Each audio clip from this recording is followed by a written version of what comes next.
शीश पाने आया हूँ मैं, तेरा बुलावा सुना, कदम तेरी ओर बढ़े। तू ही है आसरा, हे मेरे नाथ, तू मार्ग सत्य और जीवन सदा। तू ही है आसरा, हे मेरे नाथ, तू मार्ग सत्य और जीवन सदा। अब्बा आया हूँ मैं, मेरे अब्बा यहाँ हूँ मैं।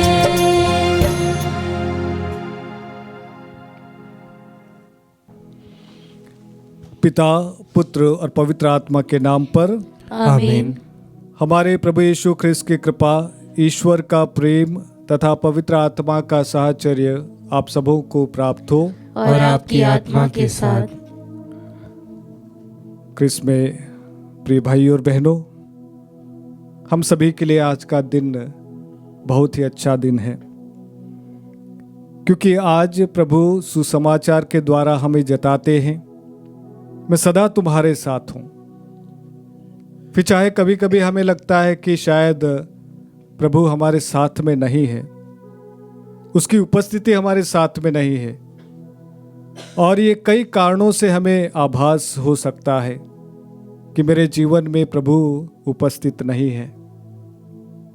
हो सकता है कि जब हमारी प्रार्थनाएं हमारे अनुसार उत्तर नहीं मिलता है तो हमें लगता है कि प्रभु हमें प्यार नहीं करता है। हो सकता है कि बीमारी, हो सकता है कि विषम परिस्थितियां, हो सकता है कि कठिन दौर जब हम पर हावी हो जाए, हमें लगता है कि प्रभु हमारे साथ में नहीं है। आज प्रभु कहता है, विश्वास कहाँ है तुम्हारा? मैं यही हूं, तुम्हारे साथ में हूं।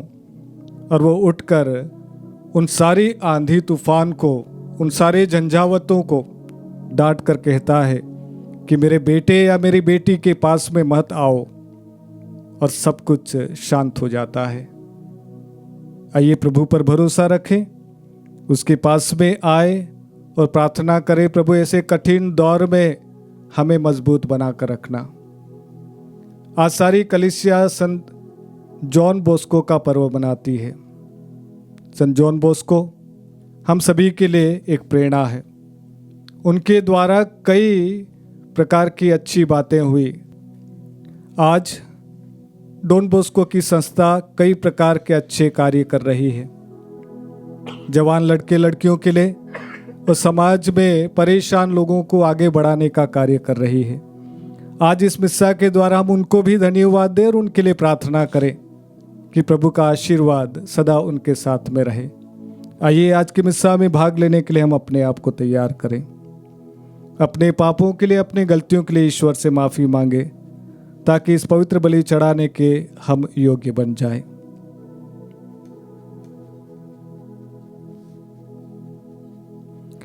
हे भाइयों बहनों, मैं सर्वशक्तिमान ईश्वर और आप लोगों के सामने स्वीकार करती हूँ कि मैंने मन, वचन और कर्म से तथा अपना कर्तव्य पूरा न करने से, अपने कसूर से, अपने भारी कसूर से घोर पाप किया है।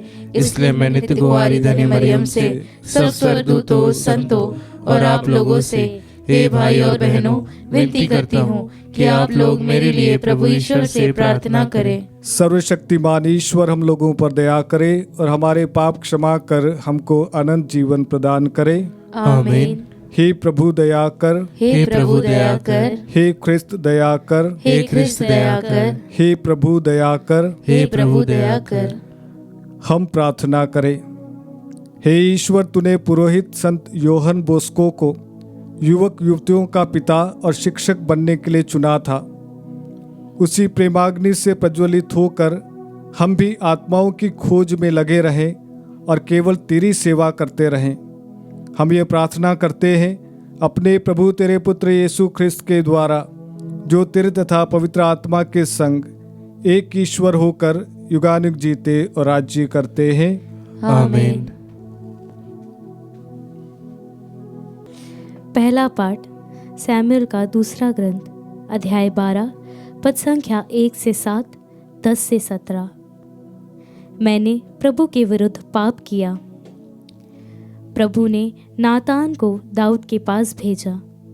नातान ने उसके पास आकर कहा, एक नगर में 2 व्यक्ति रहते थे, एक धनी था और दूसरा दरिद्र। धनी के पास बहुत सी भेड़ बकरियां और गाय बैल थे। दरिद्र के पास केवल एक छोटी सी भेड़ थी जिससे उसने खरीदा था।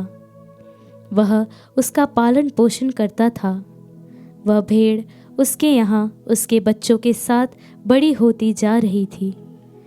वह उसकी रोटी खाती, उसके प्याले में पीती और उसकी गोद में सोती थी। वह उसके लिए बेटी के समान थी। किसी दिन धनी के यहाँ एक अतिथि पहुँचा। धनी ने अपने यहाँ आए हुए यात्री को खिलाने के लिए अपने पशुओं में से किसी को भी लेना नहीं चाहा, बल्कि उसने दरिद्र की भेड़ छीन ली और उसे पकाकर अपने अतिथि के लिए भोजन का प्रबंध किया। दाऊद का क्रोध उस मनुष्य पर भड़क उठा और उसने नातान से कहा, जीवंत प्रभु की शपथ, जिस व्यक्ति ने ऐसा किया वह प्राण दंड के योग्य है। वह भेड़ का 4 गुना दाम चुका देगा, क्योंकि उसने ऐसा निर्दय काम किया है। इस पर नातान ने दाऊद से कहा, वह व्यक्ति तुम हो, इसलिए आज से तलवार तुम्हारे घर से कभी दूर नहीं होगी, क्योंकि तुमने मेरा तिरस्कार किया और उरैया की पत्नी को अपनी पत्नी बना लिया। प्रभु यह कहता है, मैं तुम्हें अपने घर से तुम्हारे लिए विपत्ति उत्पन्न करूँगा। मैं तुम्हारे देखते देखते तुम्हारी पत्नियों को ले जाकर तुम्हारे पड़ोसी को दे दूँगा, जो खुलेआम उनके साथ रमण करेगा। तुमने गुप्त रूप से यह काम किया, मैं समस्त इज़राइल के सामने प्रकट रूप से यह करूँगा। दाऊद ने नातान से कहा, मैंने प्रभु के विरुद्ध पाप किया है।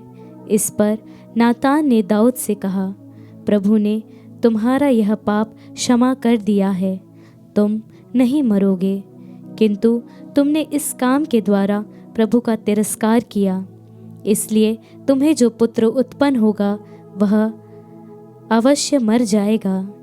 इसके बाद नातान अपने घर गया। प्रभु ने उस बच्चे को मारा जिसे उरैया की पत्नी ने दाऊद के लिए उत्पन्न किया था, और वह बहुत ही बीमार पड़ा। दाऊद ने बच्चे के लिए ईश्वर से प्रार्थना की। उसने कुछ भी नहीं खाया और वह अपने शासन कक्ष जाकर रात में भी भूमि पर सोता रहा। दरबार के वयोवृद्धों ने उससे अनुरोध किया कि वह भूमि पर सोना छोड़ दे, किंतु उसने उसकी बात नहीं मानी और उनके साथ भोजन करना अस्वीकार किया। प्रभु की वाणी। ईश्वर को धन्यवाद। भजन अनुवाक्य। हे प्रभु मेरा हृदय फिर शुद्ध कर। हे प्रभु मेरा हृदय फिर शुद्ध कर। हे ईश्वर मेरा हृदय फिर शुद्ध कर और मेरा मन सुदृढ़ बना। अपने सानिध्य से मुझे दूर ना कर और अपने पवित्र आत्मा को मुझसे ना हटा। अनुवाक्य। हे प्रभु मेरा हृदय फिर शुद्ध कर। मुक्ति का आनंद मुझे फिर प्रदान कर और उदारता में मेरा मन सुदृढ़ बना। मैं विधर्मियों को तेरे मार्ग की शिक्षा दूंगा और पापी तेरे पास लौट आएंगे। अनुवाक्य। हे प्रभु मेरा हृदय फिर शुद्ध कर। हे ईश्वर मेरे मुक्तिदाता, मुझे बचा और मैं तेरी भलाई का बखान करूँगा। हे प्रभु तू मेरे होंठ खोल दे और मेरा कंठ तेरा गुणगान करेगा। अनुवाक्य। हे प्रभु मेरा हृदय फिर शुद्ध कर। जय घोष। हालेलुया। ईश्वर ने संसार को इतना प्यार किया कि उसने उसके लिए अपने इकलौते पुत्र को अर्पित कर दिया, जिससे जो कोई उसमें विश्वास करे वह अनंत जीवन प्राप्त करे। हालेलुया। प्रभु आप लोगों के साथ हो और आपकी आत्मा के साथ। संत मार्कुस के अनुसार पवित्र सुसमाचार। हे प्रभु तेरी महिमा हो। संत मार्कुस अध्याय 4 पद 35 से लेकर 40 तक। उसी दिन संध्या हो जाने पर यीशु ने अपने शिष्यों से कहा, हम उस पार चले। लोगों को विदा करने के बाद शिष्य यीशु को उसी नाव पर ले गए जिस पर वह बैठे हुए थे। दूसरी नावें भी उनके साथ चली। उस समय एकाएक झंझावत उठा। लहरें इतनी जोर से नाव से टकराने लगी कि वह पानी से भरी जा रही थी। यीशु दुम्बाल में तकिया लगाए सो रहे थे। शिष्यों ने उसे जगाकर कहा, गुरुवर, हम डूब रहे हैं, क्या आपको इसकी कोई चिंता नहीं? वह जाग गए और उन्होंने वायु को डांटा और समुद्र से कहा, शांत हो, थम जा। वायु मंद हो गई और पूर्ण शांति छा गई। उन्होंने अपने शिष्यों से कहा, तुम लोग इस प्रकार क्यों डर जाते हो? क्या तुम्हें अब तक विश्वास नहीं है? उन पर भय छा गया और वे आपस में यह कहने लगे, आखिर यह कौन है? वायु और समुद्र भी इसकी आज्ञा मानते हैं। यह प्रभु का पवित्र सुसमाचार है। हे क्रिस्त तेरी स्तुति हो। क्रिस्त में प्रिय भाई और बहनों, आज का रिफ्लेक्शन हम सभी के लिए विशेष रूप से हमारे जीवन का एक अभिन्न अंग है और एक वाक्य के साथ शुरू करना चाहूँगा। वो वाक्य है, परिवर्तन का दौर इतना आसान नहीं होता है। अगर दूसरे शब्दों में इस वाक्य को कहूँ, संतों की राह इतनी आसान नहीं होती है। क्योंकि जिस दिन आप संतों के रास्ते पर चलने की ठान लेते हैं, इस बात को थोड़ा सा गौर कीजिएगा। जिस दिन आप संतों की राह को चुनते हैं, उस दिन आपके आसपास परिस्थितियां आपके विपरीत हो जाती है। शैतान कभी भी इस बात से खुश नहीं होगा कि आपने वो पुराना रास्ता छोड़ दिया है। शैतान इस बात को कभी हजम ही नहीं कर पाएगा कि आप एक नया जीवन शुरू करना चाहते हैं। और इसीलिए जैसे ही आप पुरानी जिंदगी के घेरे से बाहर निकालने के लिए अपने कदम बाहर निकालते हैं, आपको तकलीफ होती है। ना केवल परिस्थितियां, आपके अपने लोग आपके विपरीत हो जाते हैं और ये स्वाभाविक है, ये सही बात है। और इसीलिए ख्रिस्त में प्रिय विश्वासी भाई और बहनों, जब कभी भी प्रभु एक बात अपने शिष्यों से कहते हैं, आओ हम उस पार चलें, तब तब तूफान उठता है। देखिए, आप पाते हैं संत मार्कुस अध्याय 6 में पद 45 से 52 में हम पढ़ते हैं, जहां पर प्रभु रोटियों का चमत्कार करते हैं और उसके बाद शिष्यों से कहते हैं, आओ हम उस पार चलें। और शिष्यों से कहते हैं, आप चलिएगा आगे, मैं लोगों को विदा करके आता हूं।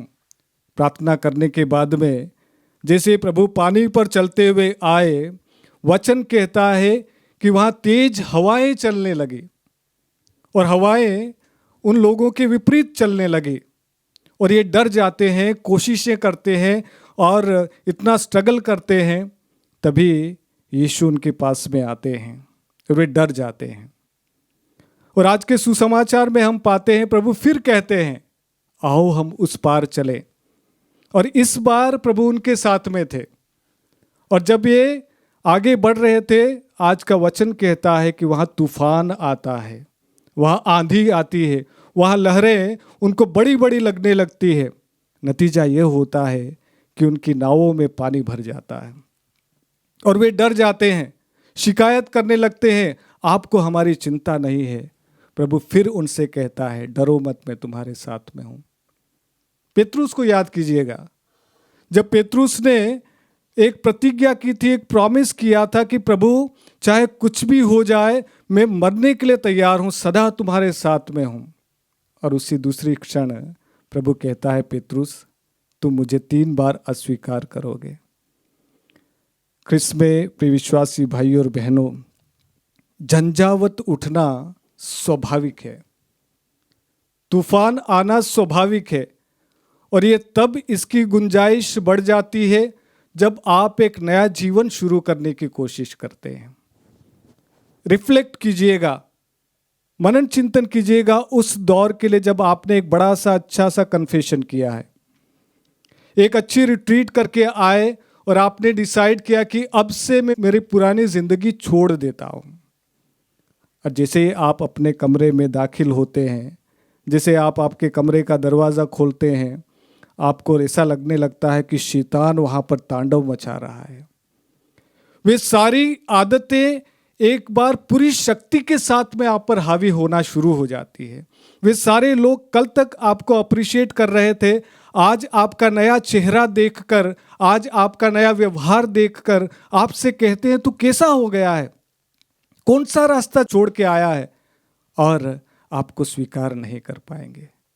ख्रिस्त में प्रिय विश्वासी भाई और बहनों, ये इसलिए होता है कि जब आप प्रभु का आदेश मानकर अपनी जिंदगी के उस पार जाने की कोशिश करते हैं, प्रभु आपसे कहते हैं आओ उस पार चलें, और आपने उसकी आज्ञा को माना है कि अब मैं पुरानी जिंदगी को पीछे छोड़कर मैं उस पार जाना चाहता हूँ, मेरे जीवन के उस पार जाना चाहता हूँ जहाँ पर मैं थोड़ा और अच्छा करना चाहता हूँ।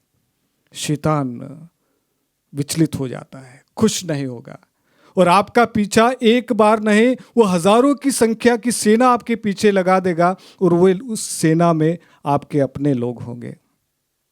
और आज का सुसमाचार एक गहरा संदेश देता है, जिंदगी में कभी भी जिस प्रकार से जब कभी भी आपके जीवन में इस प्रकार की विषम परिस्थितियां खड़ी हो जाए, आपको लगने लगे कि शायद बहुत तूफान आ रहा है मेरे जीवन में, आपको लगने लगे कि दरवाजे बंद हो रहे हैं, आपको लगने लगे कि मैं कभी भी लड़खड़ा कर गिर सकता हूं, तब अपने आप को याद दिलाइए, शायद आपने पुरानी जिंदगी को छोड़ दिया है। शायद एक निर्णय आपने लिया है कि मैं नया जीवन शुरू करूंगा, और ये झंझावत जब आपके सामने उठते हैं, आपको डरना नहीं है, वो हमेशा के लिए नहीं है, ये कुछ पलों के लिए आपके पास में है, ये कुछ पलों के लिए आपको दबाने की कोशिश करेगा, और शैतान आपकी परीक्षा ले रहा है, यही कोशिश करेगा कि ये बंदा, ये व्यक्ति, ये बच्चा एक नया जीवन शुरू करने की ताकत लेके शुरू करता है, कब तक चलेगा। और अगर आप डटे रहेंगे, उस समय प्रभु की वाणी आपको सुनाई देगी, कब तक डरता रहेगा, मैं तेरे साथ में हूं, तेरी जिंदगी की नाव में तेरे साथ में ही हूं। हो सकता है कि तुझे लग रहा है कि अभी प्रभु बात नहीं कर पा रहे हैं, बीमारी की वजह से, परेशानियों की वजह से हो सकता है कि ऐसा आभास हो कि प्रभु मेरी प्रार्थना नहीं सुन रहा है। प्रभु कहता है मैं तेरे साथ में हूं, और एक समय आएगा वे सारे झंझावत, वे सारे तूफान, वे सारी लहरें शांत हो जाएगी, और तुम्हें तुम्हारी जिंदगी का मकसद दिखेगा। आइए प्रभु से प्रार्थना करें कि प्रभु हमें ऐसे कठिन दौर में धैर्य और विश्वास का वरदान दे, ताकि हम सदा आपकी उपस्थिति को अनुभव कर पाए। मेरी प्रार्थना है कि प्रभु हम सभी को विश्वास और धैर्य का वरदान दे।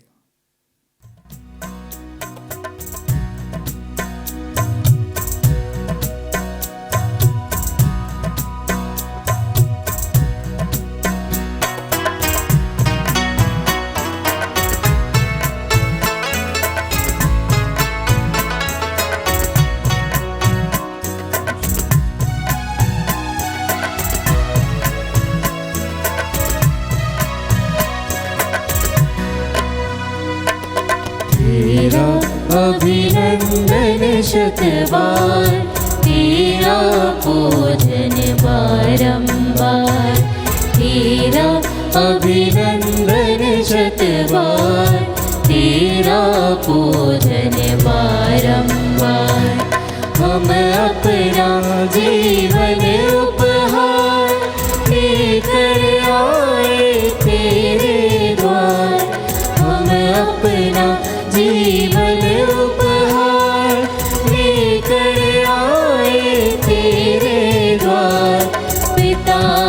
से कर ले स्वीकार, हम करते हैं तुझको प्यार। तेरा अभिनंदन शतबार, तेरा पूजन बारंबार। तेरा अभिनंदन शतबार, तेरा पूजन बारंबार।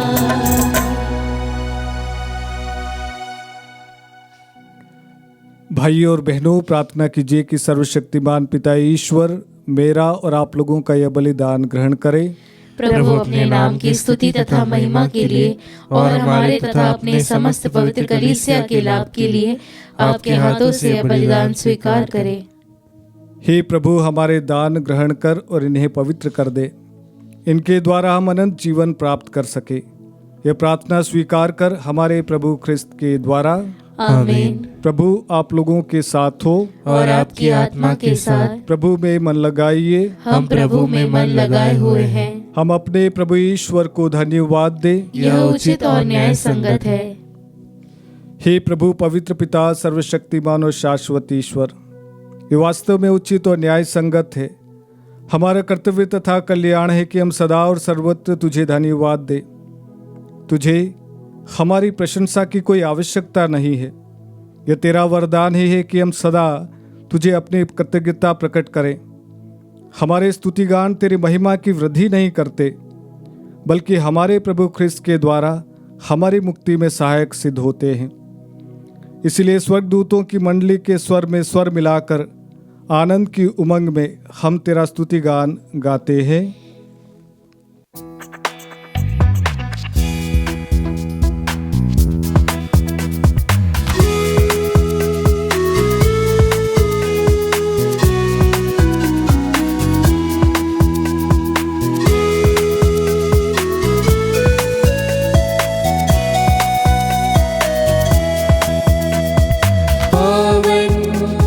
पावन प्रभु ईश्वर अखिलेश्वर, पावन अति पावन प्रभु ईश्वर अखिलेश्वर।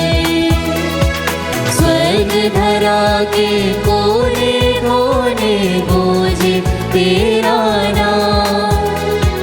परमेश्वर की महिमा गरिमा फैले तीनों धाम,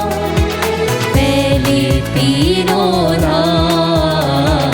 पावन अति पावन प्रभु ईश्वर अखिलेश्वर। धन्य है वह जो आता है परमेश्वर के नाम। परमेश्वर की महिमा गरिमा फैले तीनों धाम, फैले तीनों धाम। पावन अति पावन प्रभु ईश्वर अखिलेश्वर। पावन अति पावन प्रभु ईश्वर अखिलेश्वर।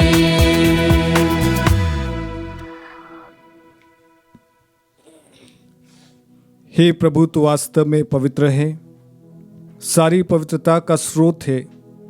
हम तुझसे प्रार्थना करते हैं, तो इन उपहारों को अपने आत्मा के संस्पर्श से पवित्र कर दे, कि हमारे प्रभु यीशु ख्रिस्त का शरीर तथा रक्त बन जाए। जब वे स्वच्छास से मृत्यु के लिए सौंपे गए, उन्होंने रोटी ली, तुझे धन्यवाद दिया और रोटी तोड़कर उसे अपने शिष्यों को देते हुए कहा, तुम सब इसे लो और इसमें से खाओ, क्योंकि यह मेरा शरीर है जो तुम्हारे लिए बलि चढ़ाया जाएगा।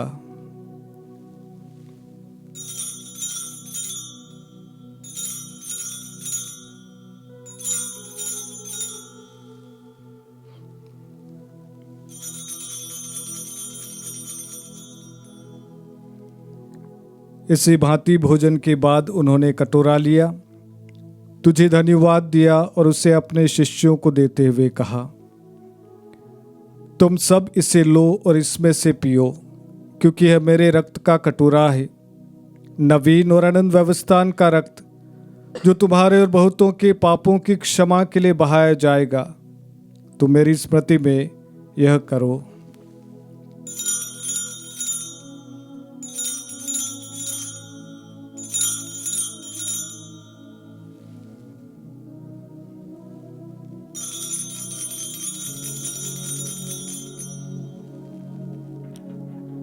विश्वास का रहस्य।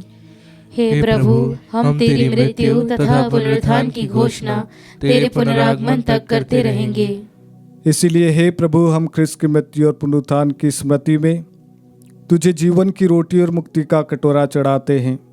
हम तुझे धन्यवाद देते हैं कि तूने हमें अपने सम्मुख उपस्थित होने और अपनी सेवा करने का सौभाग्य प्रदान किया है। हमारा नम्र निवेदन है कि हम सब ख्रिस्त का शरीर और रक्त ग्रहण करके पवित्र आत्मा के द्वारा एकता के सूत्र में बंधे रहें। हमारे संत पिता लियो, हमारे धर्माध्यक्ष थॉमस और सभी याजकों के साथ विश्व भर में फैली अपनी कलीसिया की सुधि ले तथा इसे प्रेम में सिद्ध बना दे। हमारे उन भाई बहनों की भी सुधि ले जो पुनरुत्थान की आशा में परलोक सिधार चुके हैं। उन्हें और सभी मृतकों को अपने दर्शन का सौभाग्य प्रदान कर हम सब पर दया दृष्टि डाल कि हम भी अनंत जीवन के सहभागी बने और ईश्वर की माता धन्य कुंवारी मरियम, उनके वर धन्य योसेफ, धन्य प्रेरितों तथा सभी संतों के साथ जो युग युग में तेरे प्रति विश्वस्त बने रहे, तेरी स्तुति और महिमा कर सके तेरे पुत्र यीशु ख्रिस्त के द्वारा।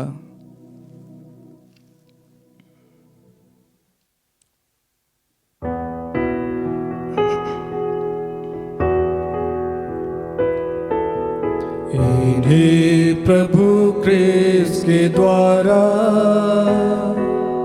इन्हीं के साथ और इन्हीं में, हे सर्वशक्तिमान पिता ईश्वर, पवित्र आत्मा के साथ सारा गौरव तथा सम्मान युगान युग तेरा ही है।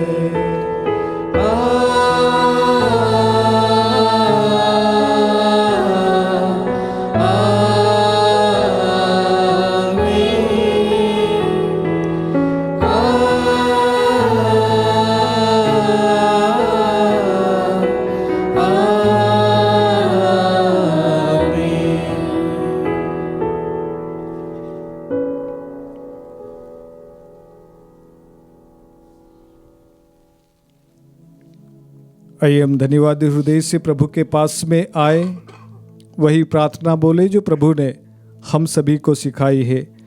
हे हमारे पिता जो स्वर्ग में है, तेरा नाम पवित्र माना जाए, तेरा राज्य आए, तेरी इच्छा जैसे स्वर्ग में है वैसे इस पृथ्वी पर भी पूरी हो। हमारा प्रतिदिन का आहार आज हमें दे और हमारे अपराध हमें क्षमा कर जैसे हम भी अपने अपराधियों को क्षमा करते हैं, और हमें परीक्षा में न डाल परंतु बुराई से बचा। हे प्रभु, हम तुझसे प्रार्थना करते हैं, सभी बुराइयों से हमें बचा और इस जीवन में हमें कृपा पूर्वक शांति प्रदान कर। हम तेरी दया से सदा पाप से दूर और हर विपत्ति से सुरक्षित रहें और उस दिन की प्रतीक्षा करते रहें जब हमारे मुक्तिदाता यीशु ख्रिस्त फिर आकर हमारी धन्य आशा पूरी करेंगे। क्योंकि तेरा राज्य, तेरा सामर्थ्य और तेरी महिमा अनंत काल तक बनी रहती है। हे प्रभु यीशु ख्रिस्त ने अपने प्रेरितों से कहा है, मैं तुम्हारे लिए शांति छोड़ जाता हूँ, अपनी शांति तुम्हें प्रदान करता हूँ। तो हमारे पापों पर नहीं अपनी कलीसिया के विश्वास पर दृष्टि डाल और कृपा पूर्वक उसे शांति तथा एकता प्रदान कर। तू युगानुग जीता और राज्य करता है। आमीन। प्रभु की शांति सदा आप लोगों के साथ हो और आपकी आत्मा के साथ। आइए हम परस्पर प्रेम अभिवादन करें। हे ईश्वर के मेमने, तू संसार के पाप हर लेता है, हम पर दया कर। हे ईश्वर के मेमने, तू संसार के पाप हर लेता है, हम पर दया कर। हे ईश्वर के मेमने, तू संसार के पाप हर लेता है, हमें शांति प्रदान कर।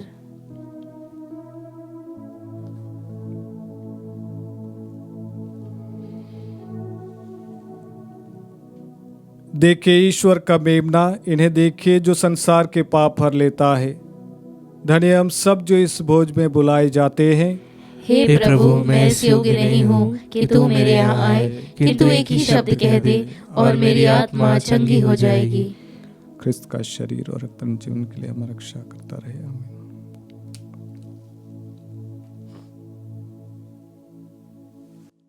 हे मेरे प्रभु यीशु, मैं सारे हृदय से विश्वास करती हूँ कि आप पवित्र यूकरिस्ती संस्कार में उपस्थित हैं। हे प्रभु, मैं सभी चीज़ों से बढ़कर आपको प्रेम करती हूँ और मेरी यही अभिलाषा है कि आप मेरी आत्मा में आकर बस जाएं, क्योंकि हे प्रभु, मैं आपको आज ग्रहण करने में असमर्थ हूँ। हे प्रभु, आध्यात्मिक रूप से आकर मेरे हृदय में समा जाइए। हे यीशु, मैं आज आप में एक होना चाहती हूँ और आप में समा जाना चाहती हूँ। हे प्रभु, यह कभी ना होने पाए कि मैं आपसे कभी अलग हो जाऊं। आमीन। हम प्रार्थना करें।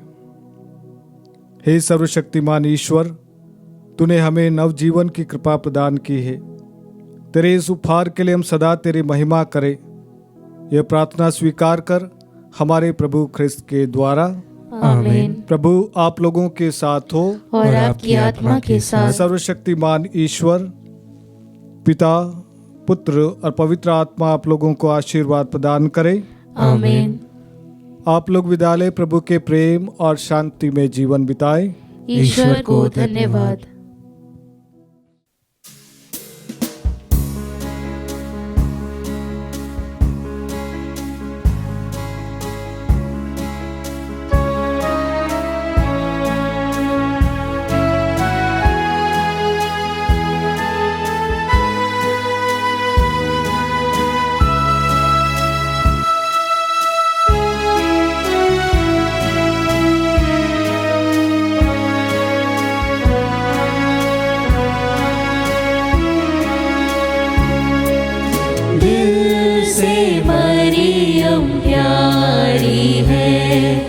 वह हमारी माता है, दिल से मरियम प्यारी है। वह हमारी माता है।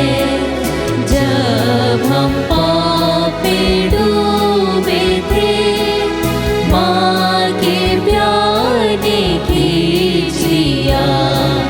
जब हम पाप में डूबे थे, माँ के प्यार ने खींच लिया। उसके नाम की जय जयकार।